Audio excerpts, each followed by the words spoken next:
साथ संगत जी, प्यार से कहना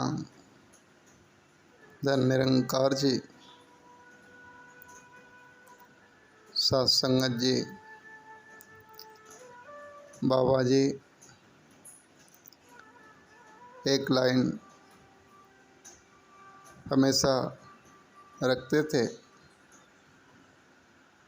कि इस दुनिया में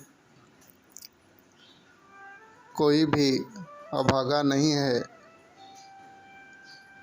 पर अफसोस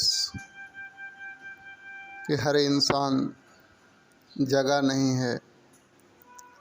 साथ संगत जी कहते हैं कि इंसान सारी दुनिया के प्रति तो जगह होता है, सब कुछ उसको पता होता है, कहीं न कहीं अनजान है तो खुद के बारे में अनजान है। साथ संगत जी, ईश्वर ने संसार में जब भेजा उसे तो ना जाने कितनी अनंत शक्तियाँ दे करके भेजा है। साथ संगत जी, फिर भी वो ईश्वर की दी हुई शक्तियों से अनजान है। साथ संगत जी, साथ संगत जी कहते हैं कि संन्यास भागने का नाम नहीं, खुद के प्रति जागने का नाम है। साथ संगत जी, अक्सर लोग भक्ति की बात आती है तो घर द्वार छोड़ के निकल लेते। साथ संगत जी, जबकि परमात्मा ने एक घर द्वार परिवार दिया है, जीवन दिया है, तो जीवन के साथ साथ ये सारी जिम्मेदारियां भी दी है। साथ संगत जी, तो ये तो ईश्वर का दिया हुआ जो जिम्मेदारी है उसको छोड़ के भाग जाना भक्ति तो नहीं है। साथ संगत जी, एक दो संत की बात आती है। साथ संगत जी कहते हैं कि एक संत जो है घर द्वार छोड़ करके जंगल और पहाड़ों के बीच में जा कर के रहता और भक्ति करता, और वहीं पे एक गांव में एक ब्रह्मज्ञानी संत रहते जो परिवार के बीच रह करके भक्ति किया करते। साथ संगत जी, परिवार के बीच जो संत रह करके भक्ति किया करते, साथ संगत जी, उनकी बहुत दूर दूर तक यश कीर्ति फैलने लगी कि बड़े ही अच्छे संत हैं, बड़ा ही प्रेम है, बड़ी ही भक्ति है। ये सारी बातें साथ संगत जी उस संत के कान में पहुंचती है जो घर परिवार त्याग चुके होते हैं। वो जब सुनते हैं कि भाई वो घर में रहता है, परिवार में रहता है, बाल बच्चे अदार है, फिर भी उसकी भक्ति की इतनी प्रशंसा, और मैंने सब कुछ त्याग दिया, जंगल में आया, फिर भी हमारी कोई यश नहीं, हमारी कोई कीर्ति नहीं। एक बार उनके मन में सवाल आया कि एक बार जा कर के हमें उस संत से मिलना चाहिए कि वो घर परिवार में रह कर के कैसे अपने भक्ति को पूरा करते हैं। साथ संगत जी कहते हैं कि वो जंगल वाला संत गांव में आया, वो संत के घर गया। साथ संगत जी, तो देखा क्या कि संत की पत्नी जो थी वो आटा गूंद रही है। साथ संगत जी, संत बगल में बैठे थाली में सब्जियां काट रहे। साथ संगत जी, एक उनका छोटा सा बच्चा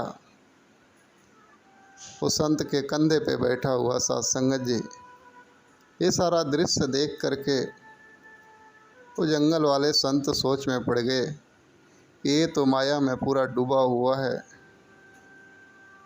फिर ये भक्ति कैसे करते होंगे। उसको विचार आया कि हो ही नहीं सकता है कि इतना माया में डूबा हुआ इंसान एक भक्ति की अवस्था को प्राप्त करे। लेकिन आए थे, सवाल को उत्तर जानना था उन्हें।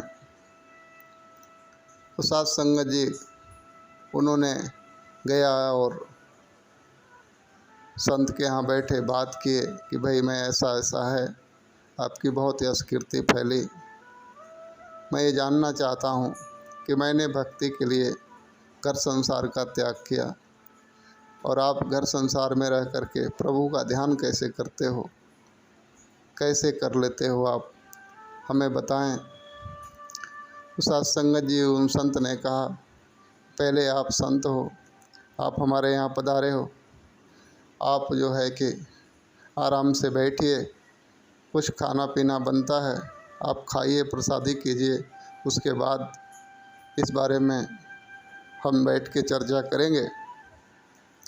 साध संगत जी प्रसादी बना, कहते हैं कि बहुत ही तरह की सब्जियां और सब कुछ बनवाई महात्मा के लिए प्रसाद।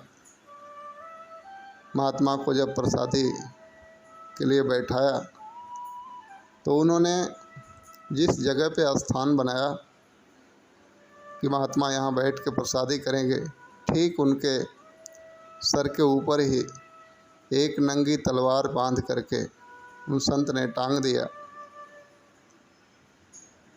तो जैसे ही वो जंगल वाले संत खाने के लिए बैठ रहे थे, देखे वे सर के ऊपर नंगी तलवार लटक रही है,